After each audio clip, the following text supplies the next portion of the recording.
लू मिंगफाई नाम का एक लड़का जिसके कोई भी दोस्त नहीं होते अपने कंप्यूटर पर गेम खेलता रहता है सारा दिन और इसी वजह से वो सर्वर का सबसे टॉप प्लेयर होता है जिसको कोई भी नहीं हरा सकता। लू मिंगफाई अभी भी अपने दोस्त के साथ एक गेम खेल रहा होता है जिसमें वो अपने दोस्त को हरा देता है, जिसकी वजह से उसका दोस्त उसको गुड बाय कह देता है। लेकिन लू मिंगफाई अब फिर से फारिग बैठा होता है क्योंकि उसके साथ मजीद गेम खेलने के लिए कोई भी मौजूद नहीं था, इसलिए वो अपनी फेवरेट मॉडल का प्रोफाइल देखने लगता है। तभी उसे एक अननोन प्रोफाइल से गेम इनविटेशन आता है और उस प्रोफाइल का नाम नैनो है और उसके साथ गेम खेलने लगता है। लेकिन वो गेम बहुत ज्यादा मुश्किल लगती है क्योंकि नैनो भी एक एक्सपर्ट गेम प्लेयर थी और उसे हराना लू मिंगफाई के लिए आसान नहीं था। अब लू मिंगफाई नैनो को हराने के लिए बहुत अच्छा परफॉर्म करने की कोशिश करता है मगर बिलाखिर नैनो उसे हरा ही देती है, जिस पर वो बहुत ज्यादा हैरान होता है कि उसे इस लड़की ने कैसे इतने आराम से हरा दिया। जब वो उसकी प्रोफाइल चेक करता है तो उसे उसकी प्रोफाइल में कुछ भी नहीं मिलता और अब वो अपना कंप्यूटर बंद कर देता है। दूसरी तरफ वो लड़की नैनो, जिसका असली नाम चैन मोंटेंग था, वो एक ड्रैगन स्लेयर होती है जो कि कैसल कॉलेज में पढ़ती है और वो अपने कॉलेज जाने के लिए अपने दोस्तों के साथ जा रही होती है। तभी वो अपने दोस्तों को बताती है कि हमारे कॉलेज के प्रिंसिपल लू मिंगफाई में बहुत ज्यादा इंटरेस्टेड है। वो लू मिंगफाई को अपने कॉलेज में एडमिशन देना चाहते हैं क्योंकि वो एक एस रैंक स्टूडेंट है। मगर नैनो को समझ नहीं आ रही होती कि लू मिंगफाई में ऐसा है क्या कि प्रिंसिपल स्कॉलरशिप पर कैसल कॉलेज में एडमिशन दे रहे हैं, जबकि वो उसे कंप्यूटर गेम में बहुत आसानी से हरा चुकी है। उनको ये लगता है कि ये स्कॉलरशिप लू मिंगफाई को नहीं मिलनी चाहिए क्योंकि वो एक आम सा लड़का है। अब उसके दोस्त उसे मशवरा देते हैं कि तुम लू मिंगफाई के बारे में मजीद मालूमात इकट्ठी करो, जिस पर नैनो कॉलेज के AI सिस्टम जिसका नाम ईवा था को लू मिंगफाई के बारे में मालूमात इकट्ठी करने को कहती है, जिस पर ईवा उसे उसके बारे में सब कुछ बताती है कि उसका कोई भी दोस्त नहीं है और वो हर वक्त कंप्यूटर पर गेम खेलता रहता है। उसके माँ बाप ने भी उसे बचपन में छोड़ दिया था और वो अपने अंकल आंटी के साथ रहता है और उनका बेटा उसे बिल्कुल भी पसंद नहीं करता जिसका नाम मिंगजे था। इसीलिए लू मिंगफाई मिंगजे को ऑनलाइन ट्रोल करता है ताकि वो अपना बदला उससे ले सके और एक लड़की बनकर उससे चैटिंग करता है। उसके अंकल और आंट हर वक्त उसे कुछ न करने का ताना देते रहते हैं और कहते हैं कि तुम्हें पैसे कमाने चाहिए वरना तुम्हें किसी भी कॉलेज में एडमिशन नहीं मिलेगा। इसी वजह से लू मिंगफाई को अपना कोई भी फ्यूचर नजर नहीं आता। ईवा नैनो को ये भी बताती है कि वो एक लड़की जिसका नाम चैन विन है को बहुत ज्यादा पसंद करता है जो कि उसके स्कूल में पढ़ती है। अब नैनो ईवा से लू मिंगफाई के फ्यूचर प्लान के बारे में पूछती है, जिस पर ईवा उसे बताती है कि उसका कोई भी फ्यूचर प्लान नहीं है और बस अखबार बेच के इतने पैसे कमाना चाहता है कि जिससे उसका गुजारा हो सके और वो हर वक्त गेम्स खेल सके। अब नैनो ये सब बातें अपने दोस्तों को बताती है, जिस पर वो सब कंफ्यूज हो जाते हैं कि प्रिंसिपल एक इस तरह के आम से लड़के को किस तरह कॉलेज में एडमिशन दे सकता है। अब दूसरी तरफ लू मिंगफाई घर का सामान खरीदने के लिए बाहर जाता है मगर उसे ये भी देखना था कि उसने जिन कॉलेजेस में अप्लाई किया है उनमें से किसी ने उसको एडमिशन दिया है या नहीं। वो मेल बॉक्स के पास जाता है और वहाँ बैठे लड़के से पूछता है कि क्या उसके लिए कोई खत आया है, जिस पर वो लड़का उसे एक पैकेज देता है जिसमें उसके लिए खत होते हैं। जब वो पहला खत देखता है तो उसे पता चलता है कि उसे इस कॉलेज की तरफ से रिजेक्ट कर दिया गया है। मगर दूसरी तरफ जब वो दूसरा लेटर खोलता है जो कि कैसल कॉलेज की तरफ से होता है तो वो बहुत हैरान होता है क्योंकि कैसल कॉलेज में उसे स्कॉलरशिप पर एडमिशन मिल गया था।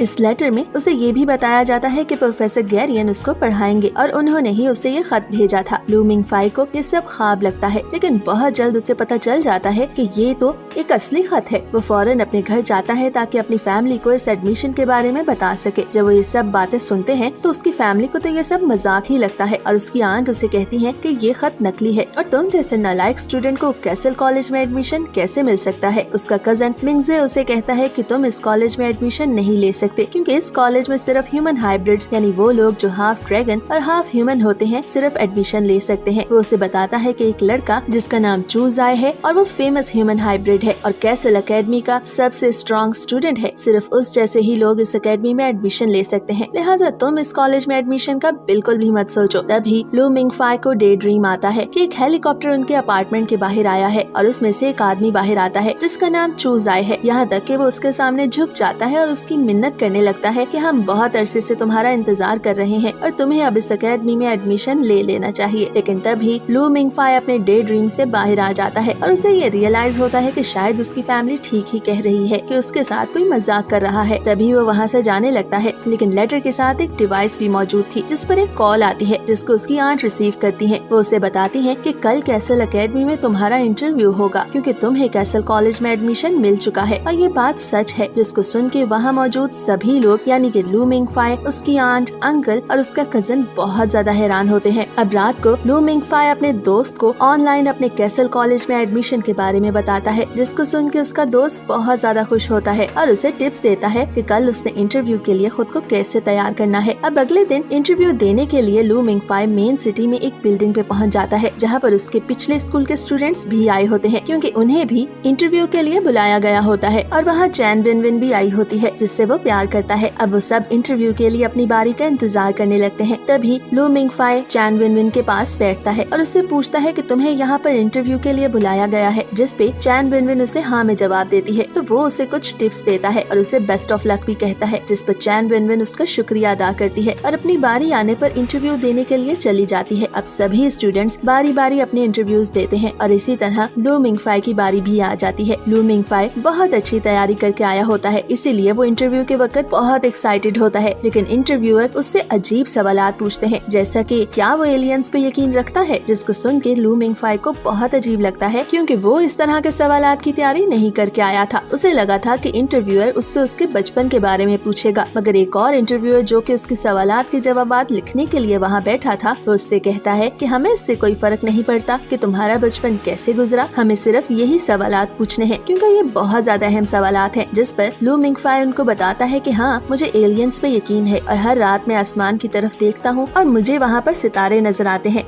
और वो उन्हें बताता है कि ये कायनात बहुत बड़ी है और यकीनन यहाँ पर जमीन के अलावा और सैयारों पर बहुत से लोग रहते होंगे। सब सवालों के जवाब देने के बाद अब लू मिंगफाई खड़ा हो जाता है और इंटरव्यूअर को अपोलोजाइज करता है और कहता है कि मुझे लगता है कि मैंने एक रॉन्ग कॉलेज में एडमिशन के लिए अप्लाई किया है, और वहाँ से चला जाता है। तभी वहाँ पर एक आदमी भागता हुआ आता है। वो इंटरव्यूअर से लू मिंगफाई के बारे में पूछता है और कहता है कि बताओ इंटरव्यू कैसा हुआ। वो आदमी कोई और नहीं बल्कि प्रोफेसर गैरियन होता है, जिसने लू मिंगफाई को इस कॉलेज में एडमिशन दिलवाया था। जिस पर इंटरव्यूअर उसे बताता है कि लू मिंगफाई इंटरव्यू को कंप्लीट किए बगैर ही यहाँ से चला गया है। जिस पर प्रोफेसर गैरियन को बहुत ज्यादा गुस्सा आता है और वो कहते हैं कि तुमने लू मिंगफाई को रोका क्यों नहीं, अब उसे कॉल करो और उसे वापस बुलाओ। प्रोफेसर का गुस्सा देखकर इंटरव्यूअर बहुत हैरान होता है। अब वापसी पर लू मिंगफाई को चैन विन मिलती है और वो उससे अपने साथ ग्रेजुएशन पार्टी पर चलने को कहती है। तो वो सोचता है कि एक दिन मैं इस लड़की से शादी कर लूंगा और अपनी सारी जिंदगी इसी के साथ गुजारूंगा। मगर इसी के साथ उसे एहसास होता है कि उसने अपनी जिंदगी का सबसे सुनहरी मौका तो अभी इंटरव्यू को मना करके ही गवा दिया है। लेकिन जैसे ही वो घर पहुंचता है तो उसकी आंट उसे बताती है कि एक आदमी जिसका नाम प्रोफेसर गैरियन है, उसने अभी कॉल की है और मुझे बताया है कि तुमने इंटरव्यू को पास कर लिया है और तुम्हें कैसल कॉलेज में एडमिशन मिल चुका है। अब अगले दिन लू मिंगफाई अपने अंकल, आंट और कजन के साथ एक बिल्डिंग में प्रोफेसर गैरियन से मिलने दोबारा जाते हैं। उसकी आंट प्रोफेसर से पूछती है कि उसे कितने पैसे मिलेंगे और वो कहाँ रहेगा, जिस पर प्रोफेसर गैरियन उन्हें बताता है कि उसे $36,000 पर ईयर स्कॉलरशिप मिलेगी और उसे अकेडमी के हॉस्टल में रहने की जगह दी जाएगी। इतनी बड़ी रकम सुनने के बाद उसकी आंट बहुत ज्यादा खुश होती हैं। प्रोफेसर को फौरन कहती हैं कि हाँ, ये इस कॉलेज में एडमिशन लाजमी लेगा। प्रोफेसर गैरियन इन सबको बताता है कि हम लू मिंगफाई को इसलिए इस कॉलेज में एडमिशन दे रहे हैं क्योंकि लू मिंगफाई की स्पिरिट में 100 साल पुराना टैलेंट है और ये बहुत ही रेयर है। ये सब सुन के उसके अंकल और आंट कंफ्यूज हो जाते हैं और परेशान हो जाते हैं। तभी प्रोफेसर लू मिंगफाई को एक लेटर देता है जो कि उसके माँ बाप ने उसके लिए छोड़ा था। प्रोफेसर लू मिंगफाई को बताता है कि तुम हमारे कॉलेज के ऑनररी स्टूडेंट हो, जिसको सुन के लू मिंगफाई हैरान हो जाता है क्योंकि वो हमेशा ये समझता था कि उसके माँ बाप ने उसे बचपन में बगैर किसी वजह के छोड़ दिया था, मगर उसे नहीं पता था कि उसके पेरेंट्स उसके अच्छे मुस्तकबिल के लिए काम कर रहे हैं। इस सब को सुन के लू मिंगफाई की आंखों में नमी आ जाती है और वो सभी से ये कहता है कि मुझे टॉयलेट जाना है और टॉयलेट में आकर वो लेटर खोल के पढ़ता है, जिसको पढ़ के वो बहुत रोता है। उस लेटर में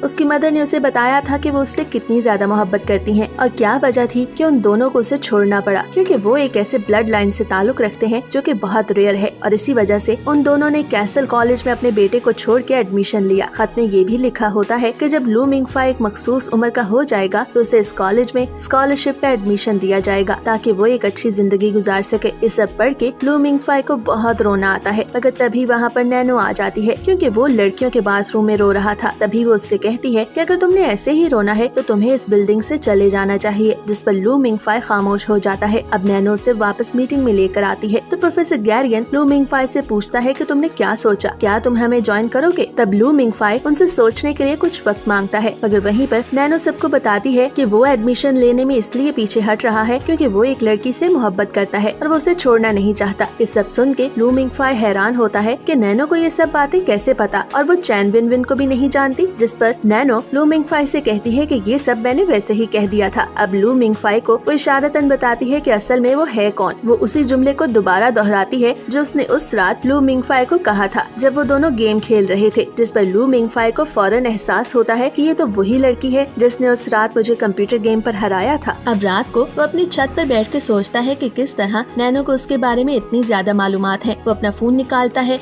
और चैन वेन वेन से अपनी फीलिंग्स को एक्सप्रेस करने ही लगता है कि तभी वहाँ पर नैनो आ जाती है, जिस पर वो उससे पूछता है कि तुम यहाँ पर कैसे आई। तो वो उसे बताती है कि कॉलेज के एआई सिस्टम ईवा ने उसकी लोकेशन उसको बताई है। प्रोफेसर गैरियन के कहने पे वो यहाँ आई है ताकि वो उसे कॉलेज में एडमिशन लेने पे राजी कर सके। एक मर्तबा लू मिंगफाई दोबारा इनकार कर देता है और कहता है कि मैं चैन विन विन से बहुत प्यार करता हूँ और उसे नहीं छोड़ सकता। मैं उससे अपनी फीलिंग्स बताना चाहता हूँ। मगर नैनो उसे बताती है कि मैं जानती हूँ कि चैन विन विन तुमसे मोहब्बत नहीं करती और तुम सिर्फ एक लड़की की वजह से जो तुमसे मोहब्बत भी नहीं करती इतना अच्छा मौका जाया कर रहे हो। जिस पर लू मिंगफाई उसे कहता है कि नहीं, ऐसा नहीं है। अगर वो मुझसे मोहब्बत ना करती होती तो मुझे अपने साथ पार्टी पे चलने को ना कहती। जिस पर नैनो उसे कहती है कि तुम सारी जिंदगी इसी तरह गलत फैसले करते आए हो और अब भी अगर तुमने गलत फैसला किया तो इसका असर तुम्हारी बाकी की जिंदगी पे भी पड़ेगा। अब अगले दिन लू मिंगफाई चैन विन विन से ग्रेजुएशन पार्टी में मिलता है। वो पार्टी के लिए कुछ चीजें लेके जा रहा होता है। तभी नैनो उसके पास आती है और दोबारा उसे मशवरा देती है कि चैन विन विन को छोड़ दो क्योंकि आज प्रोफेसर जा रहा है और अगर वो चला गया तो इसका मतलब है कि ये मौका तुम्हारे हाथ से गया। लेकिन लू मिंगफाई अब दोबारा इनकार कर देता है और कहता है कि वो ग्रेजुएशन पार्टी पर चैन विन विन को अपनी फीलिंग्स बता देगा, जिसको सुन के नैनो वहाँ से चली जाती है। अब हम लू मिंगफाई को देखते हैं जो शीशे के सामने चैन विन विन से अपनी फीलिंग्स को बताने की प्रैक्टिस कर रहा होता है।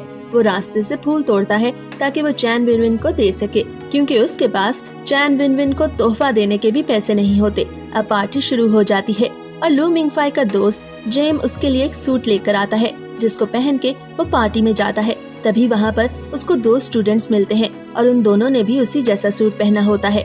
अब वो सोचता है कि वो चैन विन विन को अपनी फीलिंग्स बता देगा, मगर तभी जेम वहाँ पर आ जाता है और चैन विन विन से अपनी फीलिंग्स को एक्सप्रेस कर देता है, जिसको देख के लू मिंगफाई को पता चल जाता है कि सारा वक्त जेम उसको बेवकूफ बनाता रहा और उसे ये बात बहुत बुरी लगती है कि चैन विन विन भी उसके प्रपोजल को एक्सेप्ट कर लेती है और लू मिंगफाई के सामने जेम के लिए अपनी फीलिंग्स को एक्सप्रेस करती है। ये सब देख के लू मिंगफाई का दिल टूट जाता है क्योंकि उसके सबसे करीबी दोस्त ने उसे धोखा दिया था। मगर तभी वहाँ पर नैनो आ जाती है जिसने बहुत ही खूबसूरत ड्रेस पहना हुआ था और उसको देख के लू मिंगफाई के क्लासमेट्स हैरान रह जाते हैं।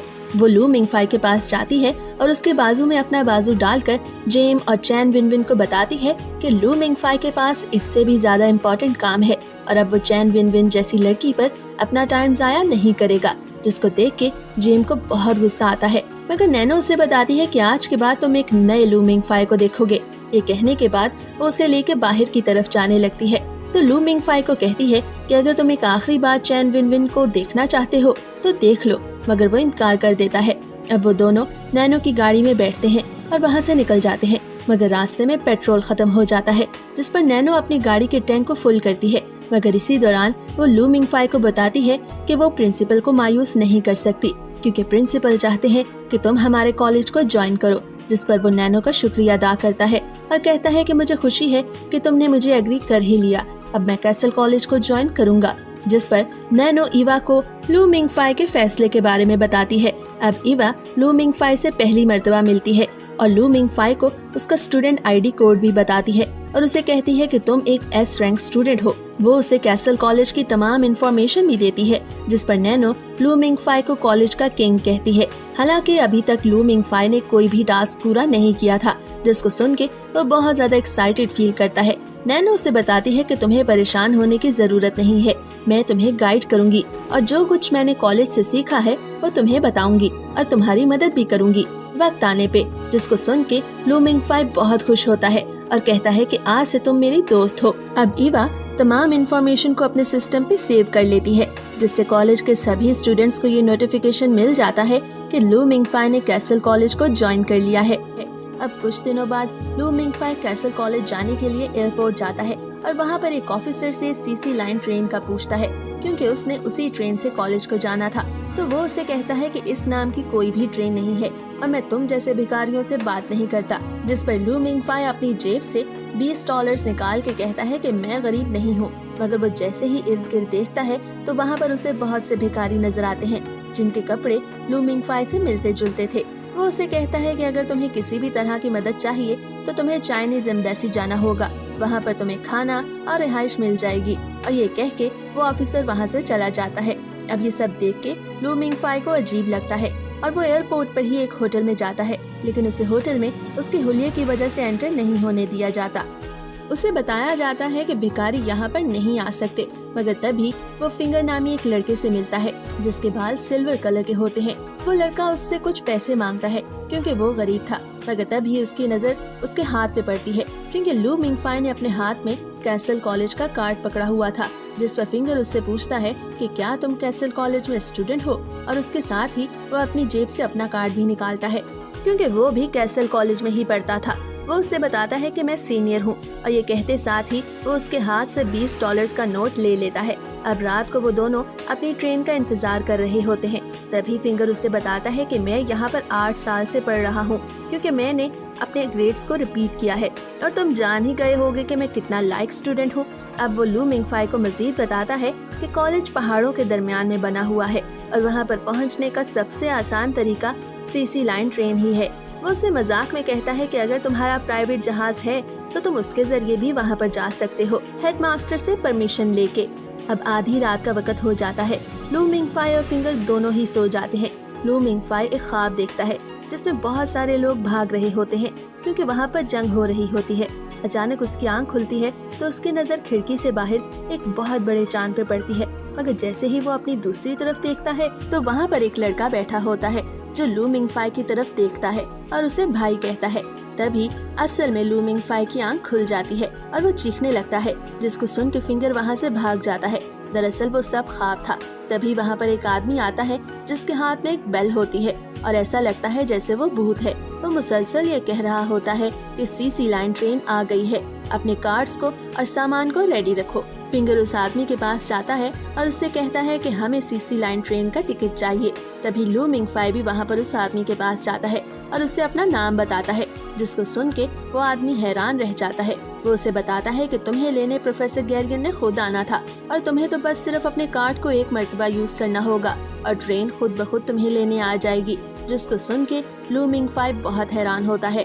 फिर लू मिंगफाई अपने कार्ड को यूज करता है और पूरे एयरपोर्ट की लाइट्स ऑन हो जाती हैं और अंडरग्राउंड रास्ता भी खुल जाता है जहाँ पर एक्चुअल में सीसी लाइन ट्रेन उनको लेने के लिए आती है और प्रोफेसर गैरियन उसे खुद वहाँ पर लेने के लिए आते हैं।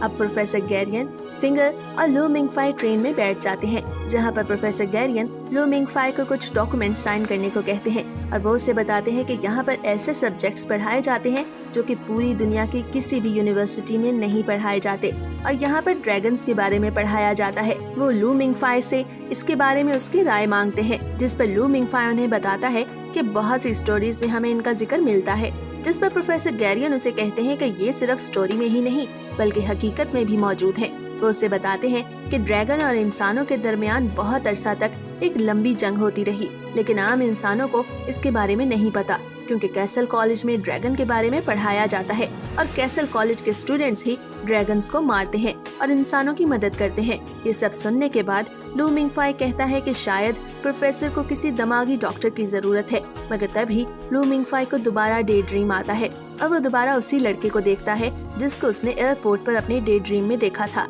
वो लड़का उसे बताता है कि प्रोफेसर ठीक कह रहा है, ड्रैगन्स असल में मौजूद हैं। वो लू मिंगफाई को एक पहाड़ दिखाता है जिसकी चोटी पर बहुत ज्यादा बर्फ होती है और वहाँ पर एक ड्रैगन भी मरा हुआ होता है।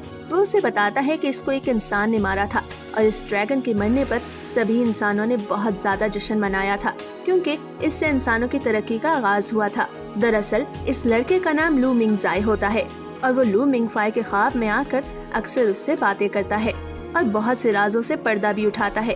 अब इस सब के बाद लू मिंगफाई होश में आ जाता है। अब प्रोफेसर लू मिंगफाई को मजीद यकीन दिलाने के लिए अपने एक एसोसिएट को बुलाता है जो अपने साथ 2 बॉक्सेस लेके आता है। वो उनको बताता है कि मैंने अपनी 40 साल जिंदगी में सिर्फ 2 बार ही एस रैंक स्टूडेंट्स को देखा है और लू मिंगफाई तुम दूसरे एस रैंक स्टूडेंट हो। उसके बाद वो उस बॉक्स को खोलता है जिसमें एक ड्रैगन स्केल होता है। वो लू मिंगफाई को कहता है कि तुम्हें गन को यूज करके इसे टारगेट करना होगा, जिस पर लू मिंगफाई उन्हें बताता है कि मुझे तो गन बहुत अच्छी तरह यूज करनी आती है क्योंकि मैंने मिलिट्री ट्रेनिंग ली हुई है। स्केल को अपनी गन से टारगेट करता है, लेकिन वो ड्रैगन स्केल इतना ज्यादा सख्त होता है कि बुलेट वापस आ जाती है और स्केल पर कोई भी असर नहीं होता। मगर लू मिंगफाई को फिर भी यकीन नहीं आता। अब वो दूसरे बॉक्स को देखता है जिसके अंदर एक ड्रैगन का बच्चा होता है जो कि एक छोटे से बॉक्स में सो रहा होता है। प्रोफेसर लू मिंगफाई को इसके बारे में बताता है, लेकिन लू मिंगफाई को अब भी यकीन नहीं आ रहा होता। वो ड्रैगन को जैसे ही करीब से देखता है तो ड्रैगन का बच्चा उसी वक्त जाग जाता है और गुस्सा करने लगता है। अब इसी तरह ड्रैगन के बच्चे को गुस्सा करते देख सभी वहाँ पर बहुत ज्यादा परेशान हो जाते हैं क्योंकि उस बॉक्स में नैनो टेक्निक को इस्तेमाल किया गया था, इसलिए ड्रैगन का वो बच्चा बहुत जल्द दोबारा सो जाता है। प्रोफेसर कहता है कि ड्रैगन के इस बच्चे ने लू मिंगफाई को देख के रिएक्ट किया है क्योंकि लू मिंगफाई भी एक रेयर ब्लड लाइन है। इसके बाद लू मिंगफाई प्रोफेसर के साथ कॉलेज में एंटर होता है, लेकिन उसे कोई भी स्टूडेंट वहाँ पर नजर नहीं आता। तो वो प्रोफेसर से पूछता है कि यहाँ पर कोई भी क्यों नहीं मौजूद, जिस पर प्रोफेसर को भी हैरत होती है कि वाकई यहाँ पे तो कोई भी नहीं है। अभी वो ये बातें कर ही रहे होते हैं कि तभी वहाँ पर सायरन बज जाता है और प्रोफेसर को एहसास होता है कि यहाँ पर कुछ गड़बड़ है। वो लू मिंगफाई को लेकर फौरन भागता है और एक पिलर के पीछे छुप जाता है क्योंकि वहाँ पर दो ग्रुप्स काले और लाल कपड़े पहने हुए आ गए थे और वो दोनों एक दूसरे को टारगेट लेकर शूट कर रहे थे। अब पूरा कैसल कॉलेज एक जंग का मैदान बन चुका था और इसी दौरान प्रोफेसर को भी एक बुलेट लग जाती है और वो नीचे गिर जाता है। अब बारी बारी सभी एक दूसरे को मारने लगते हैं, यहाँ तक कि आखिर में सिर्फ दो ग्रुप्स के लीडर्स और एक लड़की बच जाती है। अब वो दोनों लीडर्स ग्राउंड में एक दूसरे के सामने आ जाते हैं। एक का नाम सीजर होता है जो कि स्टूडेंट यूनियन का लीडर था और दूसरे का नाम ज़ेहैंग होता है जो कि लॉयन हार्ट सोसाइटी का लीडर था। अब वो दोनों एक दूसरे के साथ लड़ना शुरू कर देते हैं और उनको इस तरह लड़ते देख लू मिंगफाई बहुत हैरान होता है। मगर तभी वहाँ पर दो लड़कियाँ आ जाती हैं जो कि एक दूसरे को टारगेट करती हैं, लेकिन दरमियान में लू मिंगफाई खड़ा होता है। उनमें से एक लड़की नैनो होती है। वो लू मिंगफाई को नीचे बैठने को कहती है, लेकिन लू मिंगफाई जैसे ही नीचे बैठता है दूसरी लड़की नैनो को हिट कर देती है और नैनो वहीं पर गिर जाती है। तो दूसरी लड़की फौरन चिल्ला के कहती है कि नैनो गिर गई है, सीजर हम जीत गए। लेकिन इसी दौरान लू मिंगफाई को दोबारा डे ड्रीम आता है और वो लड़का जो उसके ख्वाब में आता है उसकी बॉडी पे कब्जा कर लेता है, जिसकी वजह से लू मिंगफाई फौरन से उस लड़की को, सीजर को और ज़ेहैंग तीनों को शूट कर देता है। लेकिन जब उसे होश आता है तो वो हैरान होता है कि उसने ये सब कैसे किया।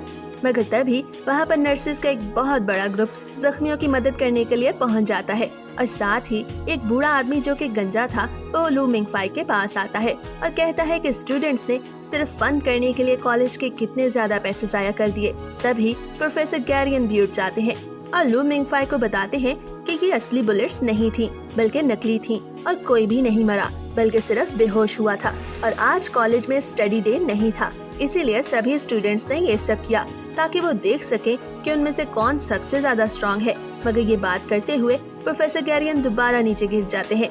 दरअसल वो लू मिंगफाई को दिखाना चाहते थे कि ये नकली बुलेट्स कैसे अपना काम करती हैं। ये सब देख के उस बूढ़े आदमी जिसका नाम प्रोफेसर मैन था को गुस्सा आ जाता है क्योंकि वो कॉलेज में फाइनेंस और डिसिप्लिन का इंचार्ज था। वो फौरन से प्रिंसिपल को कंप्लेंट करने के लिए कॉल कर देता है ताकि वो बता सके कि स्टूडेंट्स ने कॉलेज को कितना ज्यादा खराब कर दिया है। मगर प्रिंसिपल उनसे कहता है कि स्टूडेंट्स का जो भी दिल है करने को उन्हें करने दो। कॉलेज की तरफ से $2 लाख दिए जाएंगे ताकि कॉलेज की मुरम्मत करवाई जा सके, लेकिन स्टूडेंट्स को नहीं रोका जाएगा।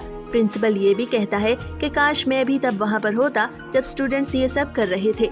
अब ये सब सुनने पे स्टूडेंट्स बहुत ज्यादा खुश होते हैं। तभी प्रिंसिपल प्रोफेसर मैन से लू मिंगफाई को मिलाने के लिए कहता है, जिस पर लू मिंगफाई प्रोफेसर मैन से फोन लेकर प्रिंसिपल से बात करता है, जिस पे प्रिंसिपल उसे अपनी क्लास ज्वाइन करने को कहता है और गुड बाय कर देता है। अब ये देख के वहाँ पर मौजूद सभी स्टूडेंट्स जेलस होते हैं कि प्रिंसिपल लू मिंगफाई को इतनी ज्यादा अहमियत क्यों दे रहा है, जिसको प्रोफेसर मैन ने भी महसूस किया था।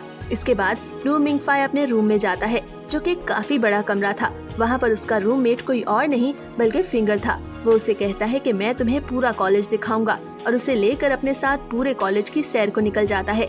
कॉलेज की मुख्तलिफ बिल्डिंग्स दिखाता है और उसे बताता है कि इस कॉलेज पे कोई भी मैजिकल अटैक नहीं कर सकता क्योंकि प्रोफेसर मैन के फादर एक वॉच टावर में रहते हैं और उन्होंने पूरे कॉलेज पर हिफाजत के लिए एक बैरियर लगाया हुआ है। फिर वो लू मिंगफाई को एक ऐसी क्लास में लेके जाता है जहाँ पर पूरे कॉलेज में सिर्फ उसी क्लास में मैजिक यानी जादू सिखाया जाता है और ये सिर्फ वही लोग सीख सकते हैं जिनके पास ड्रैगन ब्लड लाइन हो। लू मिंगफाई वहाँ पर बहुत से ऐसे स्टूडेंट्स को देखता है जो कि अपनी मैजिक टेक्निक्स को यूज कर रहे होते हैं, लेकिन एक स्टूडेंट जिसके पास वाटर मैजिक होता है और वो अपनी टेक्निक को यूज कर रहा होता है, लेकिन उस टेक्निक पे उसका कंट्रोल खत्म हो जाता है। लेकिन तभी दूसरा स्टूडेंट उस पानी को फ्रीज कर देता है और सबको बचा लेता है। अब दूसरी तरफ प्रिंसिपल एक जहाज पर अपने दोस्त के साथ चाय पी रहे होते हैं और उसके दोस्त का नाम मैनसन होता है। प्रिंसिपल अपने दोस्त को कहता है कि इस बार मैं सिर्फ जंग लड़ने के लिए फौज नहीं बल्कि अपने कॉलेज से जीनियस लोगों को पैदा करना चाहता हूँ ताकि इंसानियत को हमेशा के लिए ड्रैगन से बचाया जा सके और अमन का दौर शुरू हो, और इसके लिए वो लू मिंगफाई को खुद ट्रेन करेंगे। इसके बाद वो अपने दोस्त मैनसन से सीक्रेट मिशन के बारे में पूछता है जो कि उन्होंने शुरू करना था। अब दूसरी तरफ प्रोफेसर गैरियन खुद लू मिंगफाई के पास आते हैं और उसे कहते हैं कि तुम्हें 3E एग्जाम को देना होगा, लेकिन असल एग्जाम से पहले मैं तुम्हारा एक बार टेस्ट लेना चाहता हूँ। वो उसके सामने एक म्यूजिक बॉक्स रखता है जिसमें ब्लैक ड्रैगन की रिकॉर्डिंग थी कि इस म्यूजिक बॉक्स को जब भी चलाया जाता है तो इसके असर से वो तमाम लोग जिनमें ड्रैगन ब्लड होता है वो झुक जाते हैं और ब्लैक ड्रैगन के तख्त की तरफ सर को नीचे कर लेते हैं। और वैसे भी अगर तुम ये सब करोगे तो ये तुम्हारा मैजिक लैंग्वेज को सीखने के लिए पहला कदम होगा। ये सुनने से वो इंसान जिसमें ड्रैगन ब्लड होता है वो बेहोश हो जाता है। अब प्रोफेसर वो रिकॉर्डिंग चलाता है और लू मिंगफाई से पूछता है कि तुम्हें क्या महसूस हो रहा है, जिस पर लू मिंगफाई उन्हें बताता है कि मुझे बस नींद आ रही है, जिसको सुन के प्रोफेसर को बहुत हैरत होती है और वो सोचने लगता है कि एक S रैंक स्टूडेंट जिसके पास ड्रैगन ब्लड लाइन हो उसे नींद कैसे आ सकती है। ये सब देख के प्रोफेसर गैरियन वहाँ से लाइब्रेरी की तरफ भागता है और प्रोफेसर मैन को भी वहाँ पे बुला लेता है। अब वहाँ पर वो कुछ पुरानी किताबें निकाल के पढ़ते हैं जिससे उन्हें पता चलता है कि लू मिंगफाई ब्लैक नहीं बल्कि व्हाइट ड्रैगन की ब्लड लाइन है और ये एक बहुत बड़ी कॉम्प्लिकेशन थी। लेकिन वो फैसला करते हैं कि वो ये बात किसी को भी नहीं बताएंगे और इस बात को छुपा के रखेंगे। दूसरी तरफ अब सभी स्टूडेंट्स अपना 3E एग्जाम दे रहे होते हैं, लेकिन लू मिंगफाई एग्जाम में भी चीट कर रहा होता है और तमाम आंसर्स को कॉपी कर रहा होता है जो फिंगरनेल से लिख के दिए थे। मगर इसी दौरान उसे दोबारा डे ड्रीम आता है और वही लड़का लू मिंगजे उसे दिखाई देता है। वो लड़का उसे बताता है कि मैं तुम्हारा भाई हूँ। अब अपने 3 घंटों के एग्जाम में लू मिंगफाई 2 घंटे तो सोया ही रहता है और उसे नैनो आके जगाती है और उससे आंसर शीट वापस ले लेती है। अब रात को लू मिंगफाई दोबारा ख्वाब में अपने भाई लू मिंगजाई को देखता है जो कि उसे एक बेल दिखाता है और कहता है कि ये मौत की बेल है और ये जब भी बजती है इसका मतलब है कि कोई किसी मुश्किल में है या मरने वाला है। वो उससे भी पूछता है कि क्या तुम्हें मुझसे कोई फेवर चाहिए, जिस पर लू मिंगफाई को याद आता है कि किस तरह नैनो ने मैप का यूज करते हुए उसे छत पे ढूंढ लिया था। तो वो अपने भाई लू मिंगजाई से कहता है कि हाँ, मुझे तुम ऐसा मैजिक सिखाओ जिससे मुझे पूरी दुनिया का मैप पता चल जाए। तभी फिंगर आकर लू मिंगफाई को जगाता है और लू मिंगफाई का ड्रीम यहीं पर खत्म हो जाता है। उसे पता चलता है कि इमरजेंसी अलार्म बज रहा है और हायर ग्रेड के सभी स्टूडेंट्स को मीटिंग हॉल में बुलाया गया है। वहाँ पर प्रिंसिपल उन्हें बताता है कि एक मिशन के दौरान हमें ब्रॉन्ज ड्रैगन किंग का महल मिला था और हमारे मिशन के 2 मेंबर्स इस महल में फंसे हुए हैं और जहाज में वापस नहीं आ पा रहे और वो महल बार बार अपने मैप को चेंज कर रहा है, जिसकी वजह से उन्हें बाहर निकलने में बहुत मुश्किल हो रही है। वो सभी स्टूडेंट्स को कुछ पिक्चर्स दिखाते हैं जिनमें कुछ लिखा हुआ होता है। वो स्टूडेंट्स को उन्हें डीकोड करने को कहते हैं ताकि उन 2 मेंबर्स को वहाँ से निकलने में मदद की जा सके और इस सब में उन्हें सिर्फ 20 मिनट का वक्त दिया जाता है। अब सभी स्टूडेंट्स अपनी एबिलिटीज के मुताबिक उस राइटिंग को डीकोड करने लगते हैं। लू मिंगफाई को कुछ भी समझ नहीं आ रहा था। तभी उसे अपने साथ एक सुनहरे बालों वाली लड़की दिखाई देती है जिसका नाम जीरो था और वो बहुत ही तवज्जो के साथ उस राइटिंग को डीकोड कर रही थी, जिस पर लू मिंगफाई को अपना आप बहुत ज्यादा कमतर लगता है क्योंकि वो उस जितनी मेहनत भी नहीं कर पा रहा था। लेकिन जीरो को देख के उसे बहुत ज्यादा मोटिवेशन भी आती है और वो अपने भाई लू मिंगजाई का दिया हुआ ओपन मैप यूज करता है और महल में फंसे हुए उन दोनों लोगों को वहाँ से निकलने का रास्ता बताता है। वो दोनों मेंबर्स उन्हीं लोगों में शामिल थे जिन्होंने लू मिंगफाई का इंटरव्यू लिया था, लेकिन अब वापसी के लिए उनके पास ज्यादा ऑक्सीजन नहीं थी और वो दोनों एक दूसरे से बहुत मोहब्बत करते थे। अब उनमें से एक मेंबर वहाँ से बाहर निकलने में कामयाब हो जाता है और बाहर आकर ड्रैगन का अंडा अपने साथियों को जहाज पे पकड़ा देता है। लेकिन इसी दौरान वहाँ पर ड्रैगन सर्वेंट आ जाता है और उन दोनों को मार देता है। लेकिन वो ड्रैगन सर्वेंट अपने ड्रैगन किंग का अंडा उन लोगों से वापस नहीं ले पाता, जिस पर वो ड्रैगन सर्वेंट उनके जहाज का पीछा करने लगता है ताकि वो अपने ड्रैगन किंग का अंडा उनसे वापस ले सके। ये सब देख के जहाज के लीडर मैनसन को बहुत ज्यादा गुस्सा आता है और ड्रैगन सर्वेंट पे अटैक कर देता है ताकि वो अपने मरे हुए साथियों का बदला ले सके। लेकिन ड्रैगन सर्वेंट को कुछ भी नहीं होता और उल्टा वो उनका एक और मेंबर मार देता है। अब मैनसन दोबारा उस पर अटैक करता है, लेकिन इस बार भी ड्रैगन सर्वेंट को कुछ नहीं होता और वो ड्रैगन सर्वेंट उनके जहाज को बहुत नुकसान पहुंचाता है। तभी मैनसन को एक डैम दिखाई देता है और वो अपने स्टाफ को ऑर्डर करता है कि फौरन इस डैम की तरफ चलो ताकि इस ड्रैगन सर्वेंट को डैम के दरवाजे में पकड़ के कुचला जा सके। और ऐसा ही होता है। ड्रैगन सर्वेंट उस दरवाजे में फंस जाता है, लेकिन मरने से पहले वो अपना एक दांत मैनसन की तरफ फेंकता है, जो कि मैनसन की बॉडी में घुस जाता है और मैनसन भी जख्मी हो जाता है। अब दूसरी तरफ प्रिंसिपल सभी स्टूडेंट्स को बताता है कि वो ये मिशन जीत चुके हैं और वो इस सब का क्रेडिट लू मिंगफाई को देते हैं, क्योंकि उसकी वजह से ही उनके हाथ ड्रैगन पैलेस के कुछ अहम राज भी आ गए थे। प्रिंसिपल बाकी स्टूडेंट्स का भी शुक्रिया अदा करता है, क्योंकि उन्होंने भी इस सब में उनकी मदद की थी। इसके बाद कॉलेज में एक बेल बजती है, जिसका मतलब था कि कोई मर गया है। तभी जे हैंग लू मिंगफाई के पास आता है और उसे थैंक्स कहता है और उससे अपनी पार्टी लॉयन हार्ट को ज्वाइन करने का भी कहता है, ताकि इसके बाद लू मिंगफाई उस पार्टी को संभाल सके। मगर लू मिंगफाई ये कह के इनकार कर देता है कि वो इतनी बड़ी जिम्मेदारी नहीं उठा सकता। दूसरी तरफ जहाज पर प्रिंसिपल अपने दोस्त से मिलने के लिए जाता है, जो कि बहुत ज्यादा जख्मी था। मैनसन उसे कहता है कि मेरे मरने की खबर स्टूडेंट्स को ना दी जाए और उन्हें आगे बढ़ने दिया जाए। अब कुछ दिनों बाद लू मिंगफाई को ऑनलाइन नैनो की तरफ से एक डांस पार्टी के लिए इनविटेशन आता है, जो कि उसे स्टूडेंट यूनियन पार्टी की तरफ से ज्वाइन करनी थी। अब लू मिंगफाई ये सब फिंगर को बताता है, तो फिंगर उसे सीजर की स्ट्रॉन्ग पोजीशन के बारे में बताता है कि वो एक बहुत अमीर फैमिली से ताल्लुक रखता है और उसने भी तुम्हें इसी अंदाज में अपनी पार्टी को ज्वाइन करने का कहा था जिस अंदाज में जे हैंग ने लॉयन हार्ट पार्टी को ज्वाइन करने का कहा है।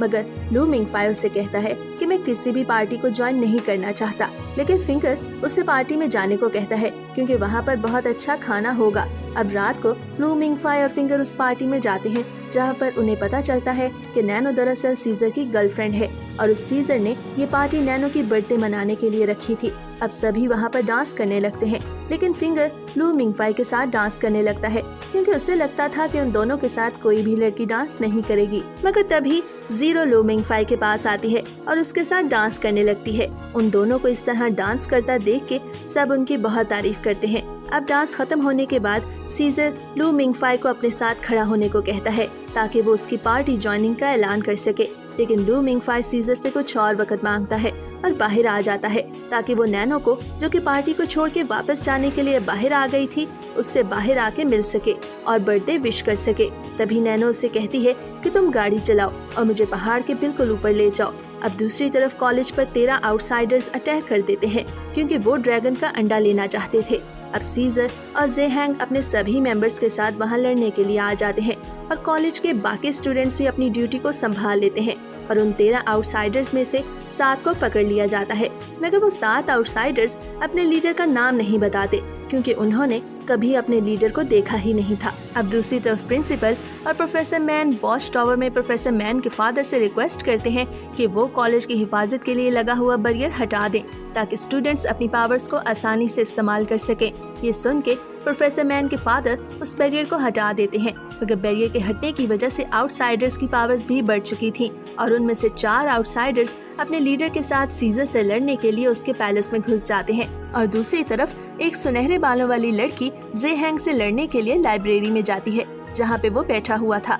और दूसरी तरफ आउटसाइडर्स की लीडर एक लड़की जिसका नाम माई होता है सीजर को बताती है कि वो उस मिशन जिसमें ड्रैगन का अंडा चुराया गया था कि एक मेंबर की बहन है। वो उसे बताती है कि मैं जानती हूँ कि मेरी बहन तुम लोगों की वजह से नहीं मरी, बल्कि वो अपने मिशन को कंप्लीट करते हुए अपनी जान खो बैठी और मैं यहाँ अपनी बहन का बदला लेने नहीं आई बल्कि अपने काम के लिए आई हूँ। तभी सीजर अपनी स्काई टेक्निक को यूज करता है जिससे उसे किसी की भी की हुई छोटी सी भी हरकत बहुत आसानी से मालूम हो सकती थी और वो उस टेक्निक की मदद से वहाँ मौजूद चारों आउटसाइडर्स को मार देता है। अब एंड में सिर्फ वो लड़की माए और सीजर रह जाते हैं। अब दूसरी तरफ माए गायब हो जाने की और बहुत तेजी से एक जगह से दूसरी जगह हरकत करने की टेक्निक को इस्तेमाल करती है, इसलिए वो अपनी इस टेक्निक को यूज करके सीजर पे अटैक करती है। लेकिन सीजर अपनी एबिलिटी को यूज करके उसकी छोटी से छोटी मूवमेंट को भी देख लेता है और खुद को हर बार अटैक से बचा लेता है और इस तरह वो दोनों एक दूसरे को नहीं मार पाते। अब दूसरी तरफ जे हैंग जो अपनी एबिलिटी जो कि बहुत रेयर थी को यूज करता है। दरअसल उसके पास जो टेक्निक थी उसका नाम ड्रैगन किंग फ्लेम्स था, यानी वो बहुत अच्छे से आग का इस्तेमाल कर सकता था और किसी भी चीज को आग लगा सकता था। लेकिन दूसरी तरफ वो सुनहरी बालों वाली लड़की जो जे हैंग से लड़ रही थी उसके पास भी यही एबिलिटी थी और इस तरह वो दोनों भी एक दूसरे को नहीं हरा पाते। अब तभी एक लड़का अकेला ड्रैगन के अंडे को चुराने के लिए कॉलेज में घुस जाता है और वो कॉलेज के नीचे बने हुए AI रूम में चला जाता है, मगर इसी दौरान उसका मोबाइल पानी में गिर जाता है और उसे मुकम्मल इंफॉर्मेशन नहीं मिल पाती, जिसकी वजह से वो 1912 से बंद एक लॉक डोर को ओपन कर देता है। वहाँ पर उसे प्रिंसिपल और उसका स्टाफ दिखाई देता है, क्योंकि प्रिंसिपल उन सबको ड्रैगन के अंडे के बारे में बता रहा था। लेकिन तभी प्रिंसिपल को पता चलता है कि अंडे में क्रैक है। अब वहाँ मौजूद साइंटिस्ट प्रिंसिपल को कहते हैं कि हमें खुद एक बार अंडे को देख लेना चाहिए, जिस पर प्रिंसिपल उन्हें मना कर देता है और कहता है कि मैं कॉलेज को इस खतरे में नहीं डाल सकता और इन सब को वहाँ से चले जाने को कहता है। अब उन सब के जाने के बाद वो लड़का उस अंडे के पास जाता है और उसकी तस्वीरें लेने लगता है ताकि वो इस अंडे को यहाँ से ले जा सके और इसके बदले में उसे $5 मिलियन मिलने थे। लेकिन इसी दौरान अंडे के बहुत करीब होने की वजह से उसे कुछ अजीब सी चीजें दिखाई देती हैं और वो डर कर वहाँ से दूर हो जाता है और फैसला करता है कि वो ये अंडा नहीं लेकर जाएगा और वहाँ से भाग जाता है। मगर तभी एक साया वहाँ पर आता है और ड्रैगन के अंडे के पास जाकर उस क्रैक में खून फेंकता है ताकि उस अंडे में मौजूद ड्रैगन किंग जिसका नाम कॉन्स्टेंटीन था को गुस्सा दिला सके। अब दूसरी तरफ सीजर और माई की लड़ाई इतनी ज्यादा शदीद होती है कि वहाँ पर एक धमाका होता है और सारी बिजली चली जाती है। तभी वो दोनों देखते हैं कि दीवार में एक बहुत बड़ा सुराख है जिसके किनारों से आग के शोले निकल रहे हैं और जमीन पर भी किसी के कदमों के निशान हैं और जहाँ जहाँ वो निशान है वहाँ से जमीन भी जल रही है। अब दूसरी तरफ लू मिंगफाई और नैनो पहाड़ पर पहुँच जाते हैं। वहाँ पर नैनो उससे कहती है कि अगर तुम स्टूडेंट यूनियन पार्टी को ज्वाइन करोगे तो मैं तुम्हारा अपने छोटे भाइयों की तरह ख्याल रखूंगी। जिस पर लू मिंगफाई नैनो से उसकी और सीजर की शादी के बारे में पूछता है तो वो उसे बताती है कि वो एक पॉलिटिकल यानी सियासी शादी है। वो उससे पूछता है कि क्या तुम AI और इन मेंबर्स के बारे में जानती हो जो कि पिछले मिशंस में मर चुके हैं। जिस पर वो उसे बताती है कि हाँ, मैं इस मिशन के लीडर मैनसन के बारे में जानती हूँ कि वो मर चुका है। अच्छा, ये बात स्टूडेंट से छुपाई गई है। वो उसे बताती है कि बिलाखिर सब ने मर ही जाना है और मैं यहाँ पर इसलिए आई हूँ ताकि सितारे देख सकूं, मगर आज आसमान पर बहुत ज्यादा बादल हैं। ये सब सुन के वो बहुत ज्यादा उदास हो जाती है, जिसको देख के लू मिंगफाई भी उदास होता है। मगर तभी वो कोई मैजिक स्पेल कहता है जिससे गाड़ी की लाइट्स ऑन हो जाती हैं और म्यूजिक बजने लगता है और अचानक से आसमान पर फायरवर्क्स दिखने लगते हैं और उनके दरमियान एक मैसेज अपीयर होता है जो कि नैनो की मदर की तरफ से होता है, जिसमें नैनो को बर्थडे विश की जाती है। ये सब देख के नैनो रोने लगती है और उसे इस तरह रोता देख के लू मिंगफाई भी सैड हो जाता है और वो सोचता है कि यही वजह थी कि जब नैनो उसे बाथरूम में अपने पेरेंट्स के लिए रोते हुए देखा था तो उसे चुप करवाया था, क्योंकि वो उसकी तकलीफ को समझ सकती थी। अब उसकी तरफ वो दोबारा देखता है और उसे कहता है कि ठीक है, आज से मैं तुम्हारा छोटा भाई हूँ और मैं स्टूडेंट यूनियन काउंसिल को ज्वाइन करूँगा। अब वो दोनों कॉलेज वापस जाने के लिए अपनी गाड़ी में बैठते हैं। तभी नैनो को एक मैसेज मिलता है जो कि सीजर ने किया था, लेकिन पहाड़ पर सिग्नल न होने की वजह से उसे पहले ये मैसेज रिसीव नहीं हुआ था। सीजर उसे बताता है कि कॉलेज पर किसी ने अटैक कर दिया है। ये सुन के लू मिंगफाई परेशान हो जाता है, लेकिन नैनो उसे तसल्ली देती है क्योंकि वो जानती थी कि कॉलेज में सब ठीक होगा। अब जैसे ही वो कॉलेज में पहुंचते हैं तो वहाँ लड़ाई तो खत्म ही हो जाती है, मगर उस सुनहरे बालों वाली लड़की के दरमियान और जे हैंग के दरमियान अभी भी मुकाबला जारी था, क्योंकि वो दोनों ही अपनी फायर फ्लेम्स की एबिलिटीज को यूज कर रहे होते हैं और ऐसा लगता था कि वो लड़की अपनी एबिलिटी में जे हैंग से ज्यादा एक्सपर्ट थी। तभी वो लड़का जो कि कॉलेज से ड्रैगन का अंडा चुराने के लिए आया था अपनी बाइक पे वहाँ से भागने लगता है, लेकिन इसी दौरान लू मिंगफाई उसे अपनी गाड़ी से हिट कर देता है और नीचे गिरा देता है। लेकिन जैसे ही वो दोनों एक दूसरे को देखते हैं तो हैरान हो जाते हैं, क्योंकि वो लड़का लू मिंगफाई का एक पुराना दोस्त था जो उसके साथ ऑनलाइन गेम्स खेलता था और उसका गेमिंग नेम टाइलर था, लेकिन उसका असली नाम टैंग था। अब वो लू मिंगफाई से हेल्प मांगता है ताकि वो वहाँ से भाग सके, मगर तभी कोई उनकी गाड़ी पे आके क्रैश हो जाता है और वहाँ से आग निकलने लगती है। अब वो जैसे ही पीछे देखते हैं तो एकदम डर जाते हैं, क्योंकि वहाँ पर एक लड़के के जिस्म से आग के शोले निकल रहे थे। अब सभी स्टूडेंट्स उस लड़के को शूट करने लगते हैं, लेकिन उसके जिस्म से निकलने वाले फ्लेम्स की वजह से बुलेट्स उस तक पहुँचने से पहले ही पिघल जाती थी। तभी मीटिंग हॉल में मौजूद प्रोफेसर, जो कि ये सब देख रहा था, उसको एहसास होता है कि ये लड़का दरअसल ड्रैगन किंग है, जो कि उसी अंडे से निकला था जो कॉलेज की रिसर्च लैब में रिसर्च के लिए लाया गया था। और उस ड्रैगन किंग के पास ये एबिलिटी है कि उस पर आग और मेटल से बनी हुई कोई भी चीज असर नहीं करेगी। वो ड्रैगन किंग बच्चा सारा टाइम सिर्फ अपने भाई को बुला रहा होता है, और ये कहते हुए वो लू मिंग फाई, टैंग और नैनो की तरफ बढ़ता है, जो कि एक पिलर के पीछे छुपे होते हैं।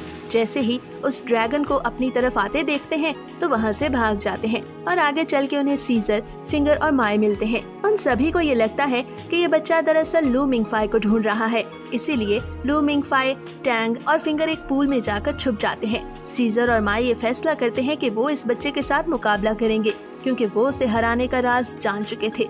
वो यहाँ ये भी जान चुके थे कि वो इस बच्चे को मार तो नहीं सकते, लेकिन काबू जरूर कर सकते हैं। तभी माई को उसकी दोस्त की कॉल आती है, जो कि उसे बताती है कि ये ड्रैगन किंग अभी पूरी तरह डेवलप नहीं हुआ और बहुत जल्द ही ये एक ड्रैगन बन जाएगा, जिससे वहाँ पर एक बहुत भयानक तूफान आएगा। वो माई को मजीद ही मशवरा देती है कि असली बुलेट्स यूज करने के बजाय ये बेहतर होगा कि तुम लोग नकली बुलेट्स को यूज करो, ताकि उसे कंट्रोल कर सको। ये कह के वो फोन बंद कर देती है। अब माई और सीजर सबको ये ऑर्डर करते हैं कि उस ड्रैगन किंग पे फेक रबर बुलेट्स को यूज किया जाए। अब दूसरी तरफ लू मिंग फाई को ये लगता है कि वो बच्चा उसकी तरफ आ रहा है, जिस पर फिंगर उसको मशवरा देता है कि हम सबको अपनी सांस रोक के पानी के अंदर छुप जाना चाहिए, और वो सब यही करते हैं। लेकिन पानी के अंदर लू मिंग फाई को दोबारा डे ड्रीम आता है, और वो जैसे ही पानी से बाहर आता है तो खुद को एक और दुनिया में पाता है। उसे ये लगता है कि ये ख्वाब भी बाकी ख्वाबों की तरह ही है, जिसमें उसे उसका भाई लू मिंगजाई दिखाई देता है। इसलिए वो अपने भाई लू मिंगजाई को आवाज देता है, मगर तभी वहाँ पर एक और लड़का दिखाई देता है। तो लू मिंग फाई उसे कहता है कि ऐसा लगता है कि मैंने तुम्हें कहीं देखा हुआ है। दरअसल वो लड़का कोई और नहीं बल्कि ड्रैगन किंग कॉन्स्टेंटीन होता है, जो कि लू मिंग फाई के पास आकर उसे सूंघने लगता है और उसे अपना भाई बुलाता है। मगर तभी वहाँ पर लू मिंगजाई आ जाता है और उसे लू मिंग फाई से दूर रहने को कहता है, और उसे धिक्का देके नीचे गिरा देता है और कहता है कि ये तुम्हारा नहीं बल्कि मेरा भाई है। तभी लू मिंग फाई को होश आ जाता है, और वो स्विमिंग पूल से जैसे ही बाहर आता है तो उसे एहसास होता है कि कॉन्स्टेंटीन यहाँ पर आया था, लेकिन फिंगर और टैंग वहाँ पर मौजूद नहीं होते। अब खुद को वहाँ अकेला पाके लू मिंग फाई डर जाता है, मगर तभी वहाँ पर प्रिंसिपल आता है और लू मिंग फाई को अपने साथ चलने को कहता है। वो उसे एक गन और स्पेशल बुलेट देता है, जिससे ड्रैगन किंग को मारा जा सकता था, और ये काम सिर्फ लू मिंग फाई ही कर सकता था, क्योंकि उसके पास ड्रैगन ब्लड लाइन थी। अब प्रोफेसर लू मिंग फाई को अपने प्लान के बारे में बताता है कि वो किस तरह ड्रैगन पे अटैक करके उसे जख्मी करेगा, और तभी लू मिंग फाई को गन से उसे शूट कर देना होगा। अब दूसरी तरफ ड्रैगन किंग, जो कि एक टॉवर पर बैठा था, उस पर फेक रबर बुलेट से मुसलसल अटैक किया जा रहा था, जिसकी वजह से उसे बहुत ज्यादा गुस्सा आ जाता है और वो पूरी तरह से डेवलप होकर एक ड्रैगन बन जाता है। तभी उसकी नजर टैंग पे पड़ती है, जिस पर वो उसे भाई बुलाता है। दरअसल वो सारे टाइम में टैंग को ही ढूंढ रहा था, ना कि लू मिंग फाई को। तभी प्रिंसिपल अपनी टेक्निक जीरो को यूज करता है और हर चीज को स्लो कर देता है, और इसी दौरान वो ड्रैगन के जिस्म पर एक कट लगाता है और लू मिंग फाई को फौरन से शूट करने को कहता है। ये सब देख के लू मिंग फाई अपने भाई लू मिंगजाई की मदद से अपनी गन से शूट करता है, और वो बुलेट सीधा जाके ड्रैगन की बॉडी में उसी कट में लगती है जो कि प्रिंसिपल ने लगाया था, जिससे ड्रैगन जमीन पे गिर जाता है। तभी प्रिंसिपल सबको कहता है कि अब फेक बुलेट्स के बजाय असली बुलेट्स को यूज किया जाए, ताकि ड्रैगन को मारा जा सके। अब ये सारी गोलियां ड्रैगन किंग को लगती हैं, क्योंकि वो अपने भाई टैंग के आगे अपने पैरों को फैला के खड़ा हो गया था, ताकि उसके भाई टैंग को कोई भी नुकसान न हो। वो मरते हुए भी टैंग को भाई पुकार रहा था, जबकि दूसरी तरफ टैंग बिल्कुल नहीं जानता था कि वो ये सब क्या कह रहा है। ये सब देख के टैंग दूसरी तरफ भागने लगता है और भागते भागते एक जंगल में पहुंच जाता है, और इस सारे टाइम में उसकी याददाश्त वापस आने लगती है और उसे एहसास होता है कि वो एक ड्रैगन किंग है और उसका नाम नॉर्टन है, और कॉन्स्टेंटीन उसका छोटा भाई था। अब वो अपने भाई का बदला लेने के लिए समुंदर में मौजूद अपने पैलेस में वापस जाता है और वहाँ पर अपनी ताकत को बढ़ाने लगता है और अपने ड्रैगन सर्वेंट को भी जगा देता है ताकि वो उसकी हिफाजत कर सके। अब दूसरी तरफ प्रिंसिपल वॉच टावर में अपने दोस्त के साथ बैठा होता है और उसे बताता है कि हम ड्रैगन्स को इसीलिए मुकम्मल तौर पे नहीं मार पाते क्योंकि वो अपने मरने से पहले और ड्रैगन्स को पैदा कर जाते हैं और मैं एक अच्छे वक्त का इंतजार कर रहा था जब सब ड्रैगन्स को हमेशा के लिए खत्म कर दिया जाए और अब वो वक्त आ चुका है कि हम ड्रैगन किंग नॉर्टन को मार दें क्योंकि उसकी याददाश्त अभी अभी वापस आई है और उसे अपनी ताकत बढ़ाने में अभी टाइम लगेगा। लिहाजा प्रिंसिपल एक प्लान बनाता है कि वो अपनी टीम के साथ नॉर्टन के महल पे हमला करेंगे। अब इस टीम में नैनो, लू मिंगफाई, सीजर और जीरो शामिल होते हैं। अब शुरू में तो लू मिंगफाई इस मिशन में शामिल होने से इनकार करता है लेकिन नैनो और बाकी मेंबर्स उसे हौसला देते हैं तो वो इस मिशन को ज्वाइन कर ही लेता है और इस तरह उनकी ट्रेनिंग स्टार्ट हो जाती है। अब ट्रेनिंग में वो सब बहुत मेहनत करते हैं और जब उनकी ट्रेनिंग कंप्लीट हो जाती है तो वो सभी एक जहाज पर ड्रैगन किंग के महल की तरफ रवाना होते हैं। वहाँ पर नैनो और लू मिंगफाई को समुद्र में मौजूद ड्रैगन किंग के महल में भेजा जाता है ताकि वहाँ जाके देखा जा सके कि क्या ड्रैगन किंग वापस अपने महल में आ चुका है और क्या वो अपनी पावर बढ़ा रहा है। अब वो दोनों ड्रैगन किंग के पैलेस में पहुंच जाते हैं और वहाँ पर नैनो को पता चलता है कि दरअसल यही वो जगह है जहाँ पर ड्रैगन किंग नॉर्टन अपने भाई कॉन्स्टेंटीन के साथ रहता था। अब वो दोनों जैसे ही वापस जाने लगते हैं तो पूरा शहर तबाह होने लगता है जिससे वो रास्ता भूल जाते हैं। अब रास्ते में उन्हें एक डेड बॉडी नजर आती है जो कि किसी और की नहीं बल्कि उसी मेंबर की थी जिसको ड्रैगन सर्वेंट ने पिछले मिशन में मार दिया था।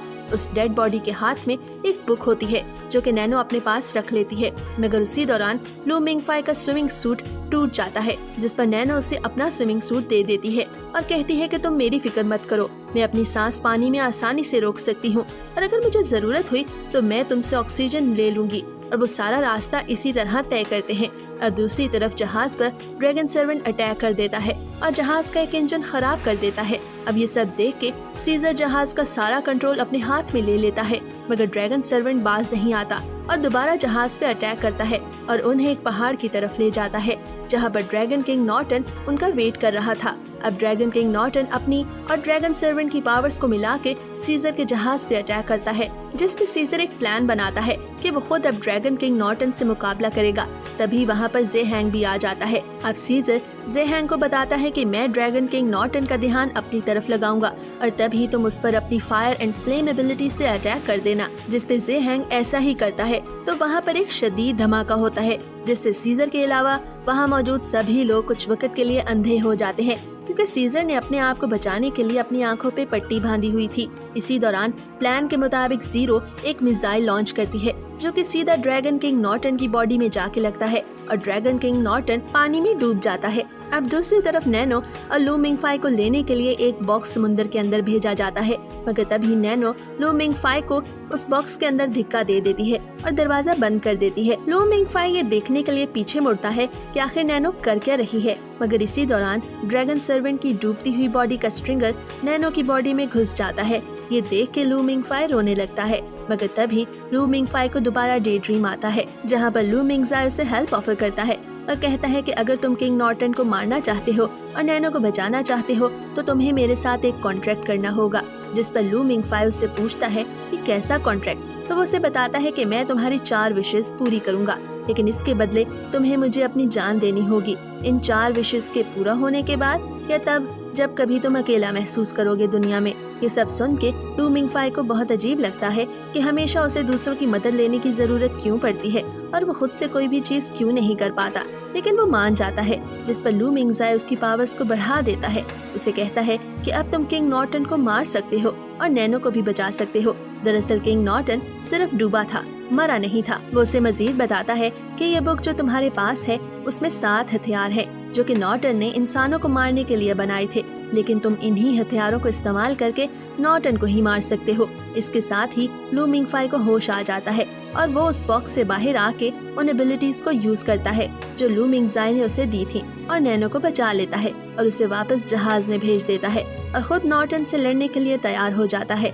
दूसरी तरफ नॉर्टन भी उसे मारने के लिए तैयार बैठा था। अब लू मिंगफाई नॉर्टन की एबिलिटीज को सील कर देता है और दूसरी तरफ उस बुक में मौजूद 7 वेपन्स यानी हथियारों को इस्तेमाल करने लगता है, जिससे नॉर्टन परेशान होकर छुप जाता है क्योंकि वो लू मिंगफाई का सामना नहीं कर पा रहा था।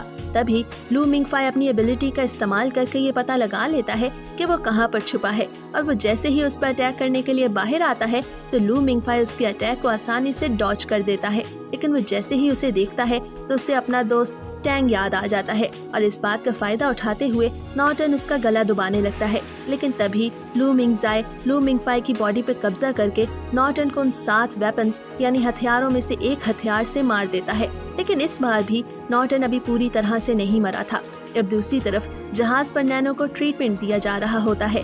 तभी जीरो लू मिंगफाई को पानी पर तैरता हुआ देखती है और उसे जाके बचाती है और जहाज पे ले आती है। तभी नॉर्टन वापस आ जाता है और जहाज पे अटैक करने ही लगता है जब माए उसे प्रिंसिपल के दिए हुए बुलेट से फाइनल शूट करके बिलाखिर मार ही देती है। और इस तरह नॉर्टन का चैप्टर क्लोज हो जाता है। अब सब कुछ ठीक हो जाने के बाद प्रिंसिपल लू मिंगफाई को बुलाता है और उसे बताता है कि टैंग दरअसल कौन था और किस तरह ड्रैगन किंग ने अपने मरने से पहले एक और ड्रैगन को पैदा कर दिया था और इसीलिए ड्रैगन्स को हम कभी भी नहीं खत्म कर पाते। और टैंग दरअसल नॉर्टन की ही रिवाइवल बॉडी थी। जब उसने देखा कि उसका भाई कॉन्स्टेंटीन मर रहा है तो उसकी याददाश्त वापस आने लगी और वो नॉर्टन बन गया। लू मिंगफाई ये सब सुनता है मगर उसे फिर भी अपने एक ही दोस्त के खो जाने का बहुत ज्यादा दुख था, जिस पे प्रिंसिपल उसे तसल्ली देता है और कहता है कि तुम्हें दुखी नहीं होना चाहिए क्योंकि अगर तुमने करोड़ों नहीं तो लाखों लोगों की जान तो बचाई ही है। और हाँ, एक और बात, तुम्हें ये सब राज ही रखना होगा कि नॉर्टन मर चुका है।